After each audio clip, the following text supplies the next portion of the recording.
America के राष्ट्रपति हैं डोनाल्ड ट्रंप जी, वो चाहते हैं कि इंडिया के ऊपर मैक्सिमम प्रेशर डाला जाए ताकि जो इंडिया जो अभी अमेरिका के डिमांड्स को नहीं मान रहा है वो उन डिमांड्स को मान जाए। लेकिन वो ये जानते नहीं हैं कि इंडिया किस खेत की मूली है। अमेरिका रियलाइज़ करेगा कि इंडिया जो है बहुत इंपॉर्टेंट हमारा स्ट्रेटेजिक पार्टनर है।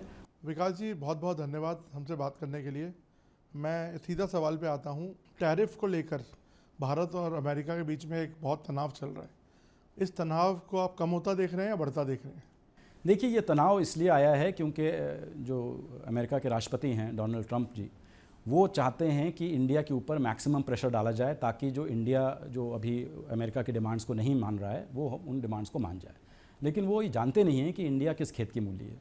हम स्ट्रेटेजिक ऑटोनॉमी कभी छोड़ नहीं सकते हैं और जो हमारी रेड लाइंस हैं, जो लक्ष्मण रेखाएं हमने बना रखी हैं, उनके परे हम नहीं जा सकते हैं क्योंकि एग्रीकल्चर डेयरी में हमारा 45% वर्कफोर्स जो है वो लगा हुआ है। तो हम उनकी जो लाइवलीहुड्स हैं, उनके जीवन यापन पे के ऊपर हम इतना नेगेटिव प्रभाव नहीं डाल सकते। तो बीच का रास्ता क्या है? बीच का रास्ता यही है कि अमेरिका रियलाइज़ करेगा कि इंडिया जो है बहुत इंपॉर्टेंट हमारा स्ट्रेटेजिक पार्टनर है और हम इंडिया को इस तरह दरकिनार नहीं कर सकते हैं। और नहीं तो रियलाइज़ होगा ना। अभी मैंने कहा ना, ये प्रेशर टैक्टिक है। जब उन्हें पता लगेगा कि ये प्रेशर टैक्टिक नहीं वर्क कर रही है तो फिर वो इंडिया को तो ब्राज़ील के कैटेगरी में नहीं छोड़ सकते हैं ना कि 50% पे आप लगातार लगे रहिए। आफ्टर ऑल 5 मिलियन हैं हमारे इंडो अमेरिकन्स जो चाहते हैं कि भारत और अमेरिका के बीच में दोस्ती बनी रहे और अच्छे व्यापारिक संबंध हो। 330,000 3.5 लाख इंडियन छात्र अमेरिका की यूनिवर्सिटीज़ में पढ़ रहे हैं। हम अमेरिका के सबसे बड़े पार्टनर हैं टेक्नोलॉजी में, डिफेंस में, इतने सेक्टर्स हैं। बोइंग कंपनी से सैकड़ों एयरक्राफ्ट हमारी इंडिगो और एयर इंडिया वगैरह खरीद रहे हैं। तो ये दिखाता है कि और प्लस अमेरिकन टेक्नोलॉजी कंपनीज़ के लिए भारत सबसे बड़ा मार्केट है।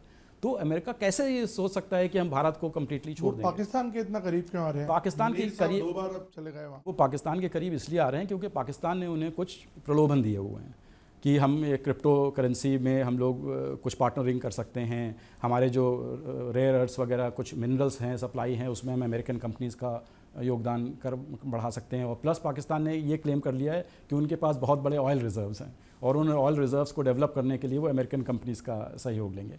प्लस वो काउंटर टेररिज्म में भी थोड़ा अपना कोऑपरेशन वगैरह अमेरिका के साथ दिखा रहे हैं। तो मुझे लगता है ये एक टैक्टिकल चीज़ है जो लॉन्ग टर्म नहीं है। भारत के साथ जो रिश्ता है अमेरिका का, वो एक लॉन्ग टर्म रिश्ता है क्योंकि ये रिश्ता आजकल में नहीं बना है। ये पिछले 20-25 सालों से लगातार एक से एक अमेरिकन राष्ट्रपति आए और इस रिश्ते को उन्होंने मजबूती प्रदान की। तो आपको लगता है पाकिस्तान अमेरिका का रिश्ता लंबा चलने वाला नहीं है? लंबा चलने वाला नहीं है, मोह भंग बहुत जल्दी हो जाएगा। और चाइना का क्या इसमें रोल रहेगा? चाइना अब तो लव ट्राइंगल बन गया वहाँ पे। देखिए, पाकिस्तान अमेरिका को एक तो पहली बात ये समझना चाहिए कि जिस देश के साथ वो दोस्ती कर रहे हैं पाकिस्तान जो है वो चाइना का सबसे बड़ा क्लाइंट स्टेट है। इस समय पाकिस्तान का जो 81% जो उनका मिलिट्री हार्डवेयर है वो चाइना से आता है और चाइना यूएसए का सबसे बड़ा दुश्मन है। तो इस पॉइंट ऑफ व्यू से अगर देखा जाए तो अमेरिका, इसीलिए तो मैं कह रहा हूँ ये स्ट्रेटेजिक मिस्टेक है अमेरिका के। बट क्या चाइना वाकई दुश्मन है? अभी तो हमसे कम टैरिफ दे रहा है वो। भाई देखिए, प्रॉब्लम ये है कि चाइना के पास कुछ लीवरेज है अमेरिका के ऊपर। वो रेयर अर्थ्स को कंट्रोल करते हैं। अगर वो रेयर अर्थ्स की सप्लाई उन्होंने रोक दी तो अमेरिका की जो मैन्युफैक्चरिंग इंडस्ट्री है उस पर बहुत बड़ी आंच आ सकती है। सेकेंडली, अमेरिका की जो कई मेजर कंपनीज़ हैं जैसे टेस्ला हुई, एप्पल हुई, एनवीडिया हुई, इन सब की सप्लाई चेन चाइना में एम्बेडेड है। तो ये सब, और प्लस अमेरिका और चाइना का ट्रेड भी आप देखिए ना, 580 बिलियन से ज़्यादा है। भारत का ट्रेड तो सिर्फ 131 बिलियन है, चाइना का तो 580 बिलियन से ज़्यादा है। तो उनका जो इन्वॉल्वमेंट है चाइना के साथ वो बहुत ज़्यादा है। मैं एक चीज़ बस आखिरी में कुछ अंत में ये पूछता हूँ कि इंडिया को सिंगल आउट क्यों करा है उन्होंने? रशिया से तो तमाम लोग खरीद रहे हैं, इंडिया को यूएस खरीद रहा है, चाइना खरीद रहा है, सब खरीद रहे हैं। तो नवीन जी, भारत को सिंगल आउट इसलिए किया गया है क्योंकि भारत ही एकमात्र अकेला देश है जिसने अमेरिका के प्रेशर को एक्सेप्ट नहीं किया। आप देखिए, यूरोपियन यूनियन ने उन्होंने एक्सेप्ट कर लिया, 15% टैरिफ लगेगा तब भी उनके ऊपर, और अमेरिका के गुड्स के ऊपर कोई टैरिफ नहीं लगेगा। जापान को देखिए, उन्होंने भी एक्सेप्ट किया। इंडोनेशिया को देखिए, उन्होंने भी एक्सेप्ट किया। तो सब देशों ने एक्सेप्ट किया, सिर्फ एक भारत है जिसने उनका ये यूनिलैटरल जो ट्रेड प्रेशर है वो हमने एक्सेप्ट नहीं किया।